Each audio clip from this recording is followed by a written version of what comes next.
Good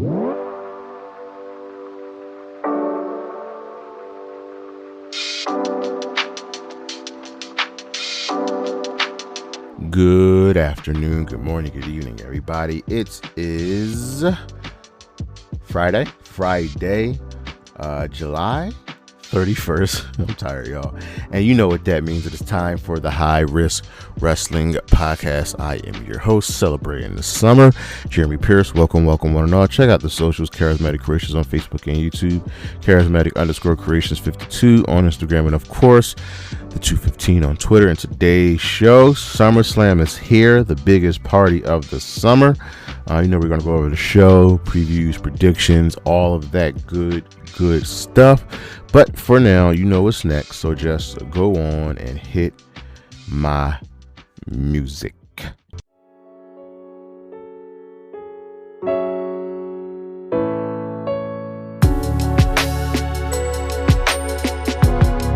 You know how we do with these type of shows. Before we get into this year's show, we got to take a look at last year's show. And last year's show went down East Rutherford, New Jersey. I think it was the first of the two nights SummerSlams. And Cardi B was the host. Wow. What were the results? So we had 7 matches night 1, 6 on night 2. Roman and Jay defeated Braun Breaker and Bronson Reed. Okay. Alexa and Charlotte defeated Raquel and Roxanne to become the new women's tag team champions. Sami Zayn defeated Karrion Kross. Tiffany Stratton defeated Jade Cargill, retaining the WWE Women's Championship. Drew McIntyre and Logan Paul beat Randy Orton and Jelly Roll. CM Punk beat Gunther to win the World Heavyweight Championship. And in the main event on night 1, Seth Rollins cashed in Money in the Bank. That's how the match came and became world champion. On night 2, Naomi defeated Rhea and Io Sky to retain the Women's World Championship. The Wyatt Six won a 6-pack ladder match, defeating Andrade and Rey Fenix, DIY, Fraxium, Motor City Machine Guns, and the Street Profits to retain the WWE Tag Team Championship. Becky Lynch defeated Lyra Valkyria to retain the Women's Intercontinental Championship. So Sikoa defeated Jacob Fatu in a steel cage match, retaining the United States Championship. Dominic Mysterio defeated AJ Styles to retain the Intercontinental Championship, and Cody Rhodes defeated John Cena to become the new WWE champion. So that was SummerSlam last year. Seems like a figment of my imagination, but let's get into this year's show. So this year's show is going down at US Bank Stadium in Minneapolis, Minnesota. It's the home of the Minnesota Vikings, and we have ourselves the 2 nights show, and we have 6 matches on each night. So let's get into Saturday night. All right. We have a 6-woman tag team match. It will be the Bella Twins and Paige taking on Fatal Influence. Now, this match is kind of like whatever. So how do we get here? We got the Hall of Famers on one side, Paige and the Bellas. Nikki and Brie have returned to the WWE with the main purpose of becoming women's tag team champion. But Nikki got hurt. Paige stepped in. They won the titles at WrestleMania. There. So Brie and Paige, random team, were not horrible. They're the champions. Over at NXT, we have Fatal Influence, Jacy, Jayne, Fallon, Henley, Lainey, Reid, and they were called up to SmackDown, and they were looking to take over. They were attacking everyone. So at Saturday night's main event, Fallon and Lainey ultimately defeated Brie and Paige to become the new tag team champions. So Then on SmackDown, they tried to finish off Paige and Brie, and Nikki made her return, and the challenge was laid. Here's the thing about this match. It shouldn't be happening. Fatal Influence shouldn't be here, right? Jacy Jayne should be in the ladder match, and Fallon and Lainey should be defending the championship, the women's tag team championship, against the Bella Twins. But that just makes too much sense. Fatal Influence should win this match. They're not going to win this match. It's going to be a way to give the Hall of Famers another win, make them look good as they dwindle things down, and you have them just get another win, allowing Fatal Influence to ultimately build themselves back up. So you have all of that. Then we have Gunther versus Nick Aldis. Wow. I also think this is another match that shouldn't be, I'm not gonna say shouldn't be happening. I think Gunther should be in a different match. So Gunther versus Nick Aldis. Nick Aldis, since being hired by the WWE, we all assumed that he would be wrestling at some point. The former NWA World Champion, former TNA World Champion, it's a solid in the ring. So Gunther, ever dangerous, retiring Goldberg, retiring AJ Styles, retiring John Cena, all within a year, and trying to give him that momentum. So he has attempted to win the WWE Championship on multiple occasions, and he's kind of transitioned to that Drew McIntyre realm where he's being screwed. He thinks he's being screwed, and right now he's holding Nick Aldis accountable. So the latest attempt was at Madison Square Garden, the tag team match, where if he and Sami won, they would have been added to the WWE Championship match. Here's the thing. Gunther has attacked Nick Aldis multiple times, so Nick Aldis was ultimately going to screw Gunther, and that's exactly what he did. So here we are with this match. There's only one way to look at this match. Gunther has to win. Period. Gunther has to win. Nick's going to look good, which is great. Nick's going to look good. That's going to be awesome. But Gunther has to win this match. Very much that simple. I expect Nick Aldis to, again, look good here, so people can remember, this man is one of the best in the business at a time, and probably could still very much go today. But take Gunther to win this match. Then we have just another random match. This is a 6-person tag, as it'll be the Bloodline, Jacob, Fatu, Jimmy, and Jey Uso taking on LA Knight, Solo Sikoa, and Royce Keys. And this is a weird one because the momentum for Jacob Fatu has kind of been killed now that he is a member of the Bloodline. Excuse me. And he's kind of been beefing with his peoples and Jimmy and Jay, saying that he only answers to Roman Reigns. And then you have on the opposite end Knight, Solo, and Royce Keys. And Knight has always had beef with the Bloodline. He is tired of the Bloodline. Solo's the wild card here, right? Royce has a former friendship with Jacob, but Solo's the wild one here, right?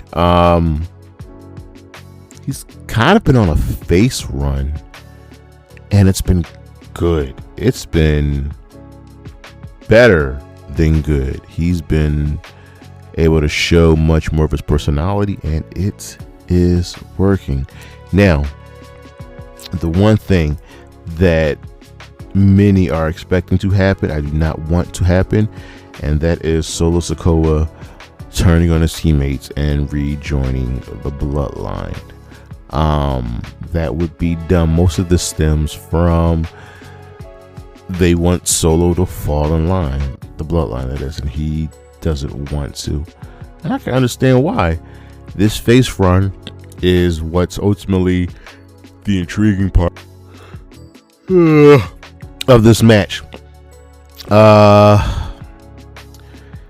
This is a toss-up because I feel like there's a little bit more meat left on the bones with this match.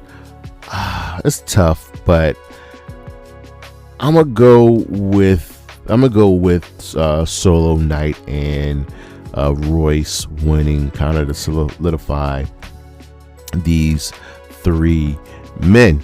Then we have what we got left for night one. We've got ourselves Oba, Femi, and Brock Lesnar, ladies and gentlemen. There's another match that I don't think should be happening, but it's going to go down anyway. How do we get here? Hell in a Cell match, Oba, Femi, Brock Lesnar. Oba beat Brock at WrestleMania. Kind of not only beat him, but really ran through him. They then had their match, a rematch at, I think it was Clash. And then Oba goes on to win the King of the Ring. And instead of challenging for the WWE Championship or the World Heavyweight Championship, he says, title shots will come, more title shots will come. I got to deal with Brock Lesnar, and he forgoed his championship opportunity to face Brock in a Hell in a Cell match. Now, this is Brock's home state, hometown, Minnesota. He's kind of got the edge here. He's kind of got the home field advantage boost. But Oba is a different beast. Now, yes, the feud has dragged on for a few weeks now because of, this match should not be happening. But here we are, and they've got to make the match feel good, make it feel right. Hell in a Cell.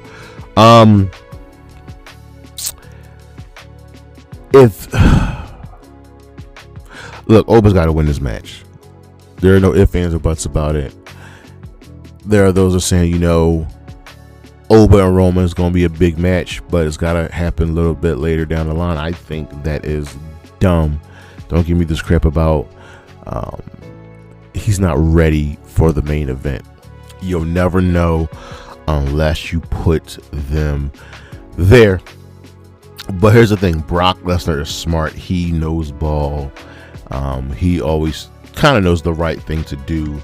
So take Brock Lesnar to lose here. Oba Femi walks out the winner, and we can move on to his next feud. Then we have the Women's World Championship on the line as Io Sky will be taking on Liv Morgan. Io is the queen of the ring, and this is Liv Morgan's first title defense since winning the championship at WrestleMania. She's been champion for over 100 days and has not defended the belt. I don't even think Liv has had a match, possibly maybe one. This is Io cashing in her championship opportunity. If Liv had been a fighting champion, I'd be like, you know what? My girl Io's gonna win this match. Now I'm not so sure. Look, we all like Liv Morgan. She's dangerous. She's a 3-time world champion and wants to go down as one of the GOATs. But she hasn't done anything. And you've kind of got to validate Io Sky winning Queen of the Ring.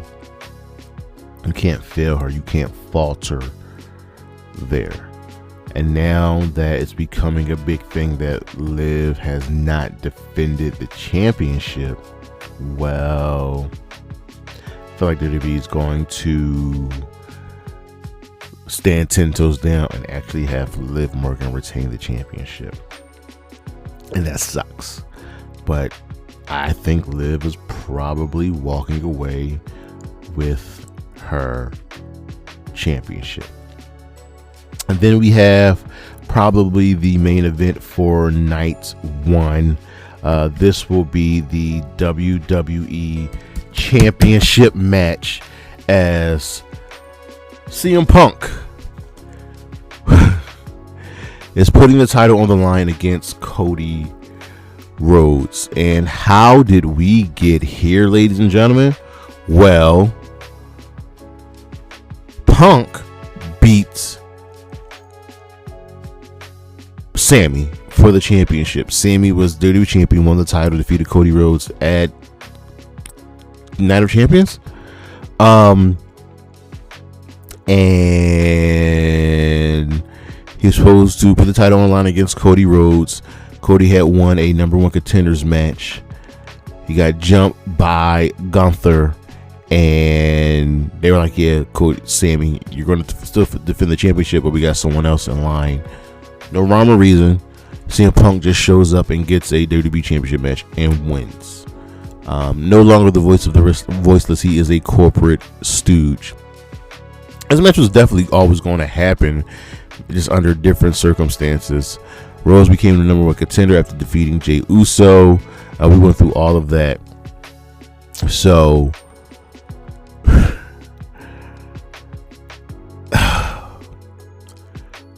it's going to be fine. This, I guess you can call it a dream match. Even though we throw that or that phrase around too much, this might be one of them.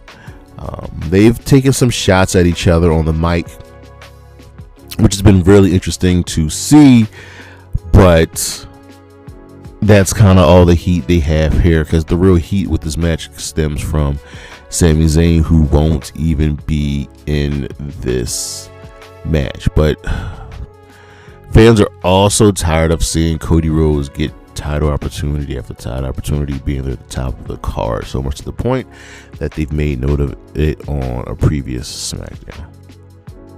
CM Punk just got the belt. They're not going to screw him like they screwed Sami Zayn. Take CM Punk to retain here. So we move over to night two, and this match is one I do not like.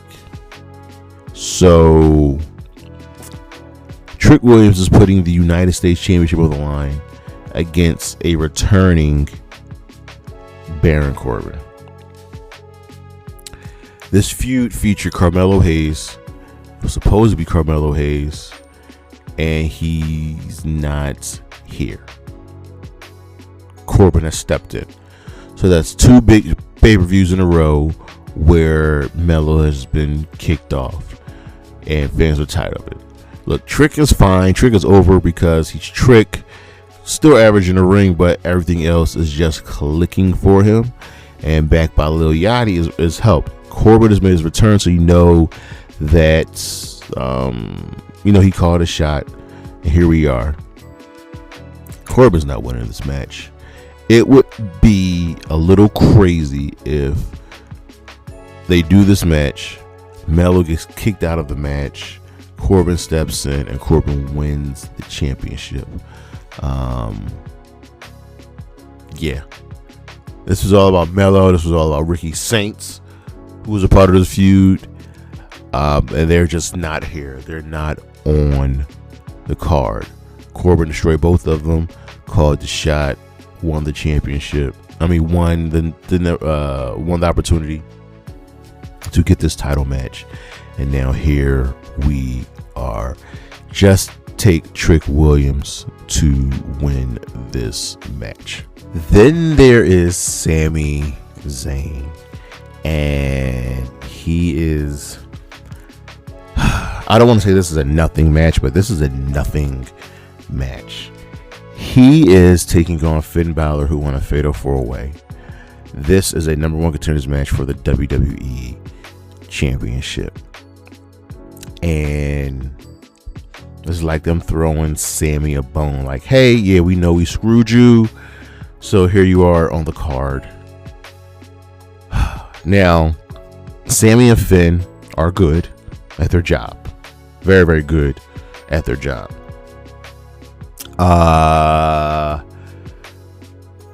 And I don't. There's obviously stakes here, but come on.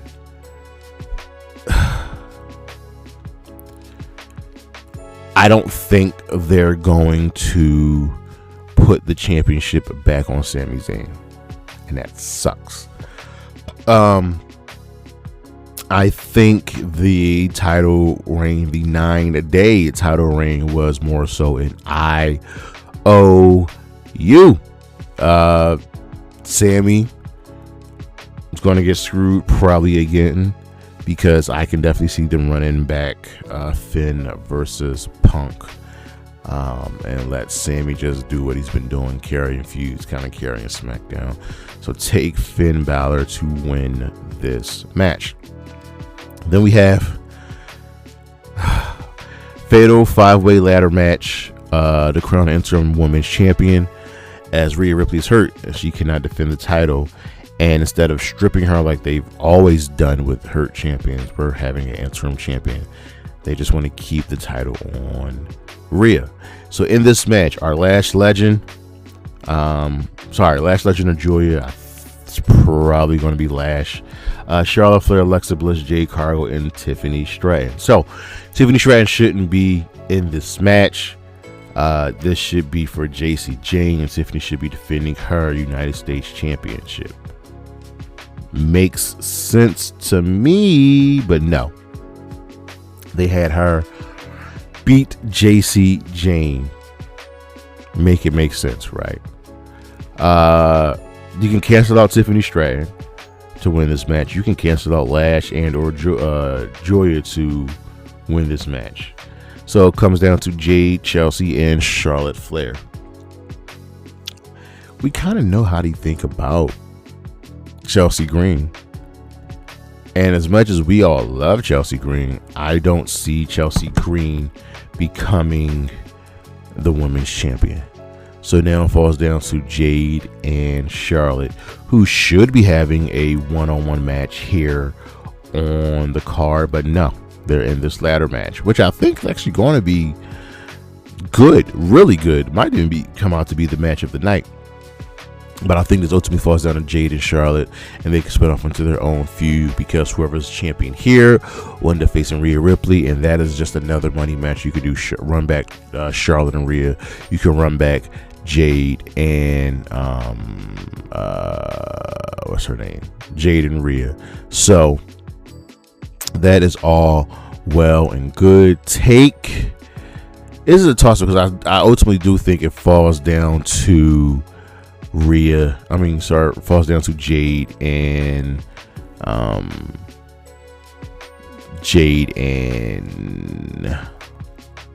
Charlotte. It's late, y'all. Sorry. So Jade was just champion. Charlotte hasn't had a championship just yet. Take Charlotte Flair to win this match. Then we have Dominic Mysterio and Danhausen. I completely forgot about this. This is a human monies on a pole match, and the winner will keep the $100,000 that Danhausen stole from the Judgment Day. This is fucking stupid. Danhausen's gonna win, because Danhausen is fucking everywhere. Danhausen. Intercontinental Championship, Penta putting the title on the line against Chad Gable. And sorry, Penta, this is all about Chad Gable's redemption. I am sorry to say that. I'm sorry to tell you that you're not winning this match. And that's okay. These things happen. It's okay. These things happen. Look, we're in Chad Gable's backyard. Penta has been a fine champion, but we've been trying to tell the story of Chad Gable winning the Intercontinental Championship for a long time. He didn't even win it when he was feuded with Gunther, and it felt more appropriate there. They gave it to Sami. So, Penta, thank you for your service. This is going to Chad Gable. And lastly, the World Heavyweight Championship match, Roman Reigns putting the title on the line against Seth freaking Rollins. Yeah, we're doing this again, and you know what? That's fine. It's fine. I don't know what else there's to say about Roman and Seth. Roman is still hurt that Seth turned on him in the Shield, right? Seth is kind of envious that Roman's at the top of the card without really having to do anything. He's failed upward. Roman has beaten everybody except for Seth, and that is eating at him. So Roman saying he has to win this match. Seth also saying that he has to win this match. I think we should be doing Roman versus Femi for the title, and Seth should be featured somewhere else. I mean, Braun Breaker's not on the card. The Vision aren't on the card. A lot of people miss from this card, but WWE's only giving us 6 matches per night. So where do we go from here? There's a lot of moving parts. I like the idea that Roman can't beat Seth. I like the idea that Seth just has Roman's number, just like how Io has Rhea's number. That's cool. I'm gonna actually go with Seth Rollins to win this match, and I want to see some more character work from Roman. I want to see the downfall of Roman. He can't beat Seth, and that is okay. Look, the go home show for Raw was ass. SmackDown ass, but overall it is a compelling card. So let's go over the card one more time. I have the Bellas and Paige defeating Fatal Influence, Gunther defeating Nick Aldis, Knight, Solo, and Royce defeating the Bloodline, Femi beating Brock Lesnar in the Hell in a Cell match. As much as I hate to say it, Liv Morgan beating Io Sky to retain the Women's World Championship, and CM Punk to beat Cody Rhodes, retaining the WWE Championship on night 2. Trick Williams beating Baron Corbin to retain the United States Championship. Finn Balor beating Sami Zayn to become the new #1 contender for the WWE Championship. Danhausen beating Dominic Mysterio. Charlotte Flair winning the women's ladder match to become the interim WWE Women's Champion. Chad Gable to beat Penta to become the new Intercontinental Champion. And Seth Rollins beating Roman Reigns to become the new World Heavyweight Champion. But, ladies and gentlemen, that's our show. Thank you for listening. Thank you for watching. Look at the screen we got coming up. Should have the August schedule up pretty soon. Check out the socials, Charismatic Creations on Facebook and YouTube, Charismatic_Creations52 on Instagram, and of course the 215 on Twitter. And as always, Anna J, Chris Statlander, Willow Nightingale, Hazuki, Isla Dawn, Bailey, and Priscilla Kelly. Holla at your boy. Peace.